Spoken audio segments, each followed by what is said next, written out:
Layla runs shit. Like Layla, it's a travesty. If Layla were a guy and we were just business partners and not married, she would be more popular than I am by a mile. She just doesn't get the credit because she's a girl. Why do you think that is? Because there aren't many girls who are successful. I mean, like if you look at the Forbes list of female billionaires, like the top girl is like, I don't know, 12 billion. Kylie Jenner. No, she's not even close. Yeah. The top girl is like an old lady who has a roofing company. What? Yeah. But like to be on the top on the top 100 self-made, because you can marry, Mackenzie Bezos is number one, technically, whatever. But self-made female entrepreneurs, to be on that list is 250 million. To be on the guys list of top 400, so 4 times as many. Like to get on the list, you got to be at like 3 billion. What? There's just not as many. And who nature, nurture, whatever. But like Layla's a player. Layla's a gangster. And the reason that my income, catapulted as soon as she and I hooked up, it was her. You know what I mean? Like I had 6 gyms, but like I wasn't raking it in. We made probably a few million bucks a year, top line, but not bottom line. You know what I mean? It's a low margin business. And I'll tell you this, I never felt like I had money. And then when she and I got together, it was like, she was just willing to do whatever it took. Like I told her, I was like, the number one thing that she's just fucking down. Like I was like, we're going to go and not sleep for a month and like walk on fire. She's like, all right, I'm in. Damn, you didn't sleep for a month and you walked on fire? Yep. That's crazy. And she was down. That's good. Like a ride or die, Yeah, 100%. That's why in the first book, that's the thank you. And she is my ride or die. So I think you got to find that person if you can, because most people marry people who are constantly making compromises with them of like, you can only work this much, you can only pursue this much of your dream. And either you create a super distant marriage where one person just resents the other and is like, whatever, or they both compromise, and I've been fortunate that I have a partner who wants to do just as much as I do. And so we get 2 times the output rather than half of my output or just 1x of my output. Do you think that, and we're not going to live in like an alternate universe here, but do you think that if you found someone that wasn't as business savvy, focused, determined, driven as your current wife, do you think it would have completely changed you? Or do you think that you could still do the things you do and maybe have someone who wants to live that casual second part of like the day, the life, the evening type of thing rather than business focused? Like, do you think it's important for people who are trying to be that grind entrepreneur that they have to find this other half that's like them with the same business mindset? Yeah, I won't speak in have tos. I can say for me, now that I have this, I don't know how I would not have this. Yeah. I had relationships in the past and I have all the love and respect for those people. But the dynamic was much more kind of what you're saying, which is like, hey, stop working. Let's go, be social and do that. And I could definitely rationalize the fact that it's like, hey, it's good to have some balance in my life and whatever. But like, in some ways, balance is silly. Because like, saying it a different way, it's like, hey, stop doing the thing you like the most and do something you like less. That's balance. I'm like, why?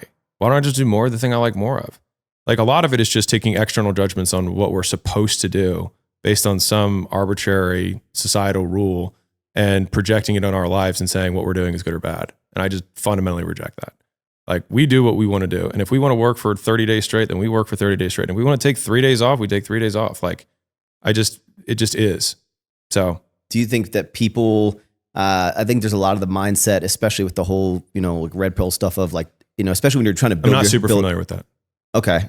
Well, I guess the best phrase to say would be, especially when people are coming up, it'd be like, disregard women, acquire wealth. Acquire currency. It's like that kind of mindset of like, I can't get a partner or like significant other until I get to this point. Or do you think people can build something with it? Or like, how's your thought on people who maybe are single and want to build a business? Do you think they should only focus on themselves and not try to have that relationship balance, or wait until they find the I Layla? won't should because I don't believe in shoulds, but I will say if you make more money sooner, you will attract more attractive women. That being said, they may be more attractive physically, but then if they came to you because you have money, then why do you think they're there? And so it really just depends on what kind of relationship you want to have. And so, there's a reason that they have like the stories of like the pauper and the prince, or where the guy pretends like he doesn't have money to find a girl who actually likes him. Because it's great for Instagram to have the model next to you or whatever it is, so that you can gain status from that. But like when you're alone at night and the person that's in bed with you, you like have no shared reality, and everything that they believe about the world you hate, is it worth it? That's some deep shit. For me, it's not. Just to give you a little insight on my relationships, I was single for 7-8 years. And I was very transparent with that on YouTube. And I was like the single guy it was like, I was going to be the cool uncle. I was going to be the cool, whatever. And I, started building businesses and became, on a relative, very successful at what I'm doing. And when I found my current girlfriend, who we're a year in, and it's the best thing that's ever happened to me, I got a lot of, this person's only with you now because you're successful. Sure. And I think a lot of people, where you say, hey, build, get to yourself, get to a point where, you're successful. And then the higher level of women or partners like will be there. A lot of people will just assume that when you get there, the only people that you're going to be able to find are people that are going to want you for your money. So I want to add it's like, how do successful people find women? I want to put a really important caveat. I think this is really good. You want somebody who's attracted to you because of your character, not because of your assets. And so if the character is the thing that created the assets and that's what they're attracted to, then if you lose the assets, they still love you.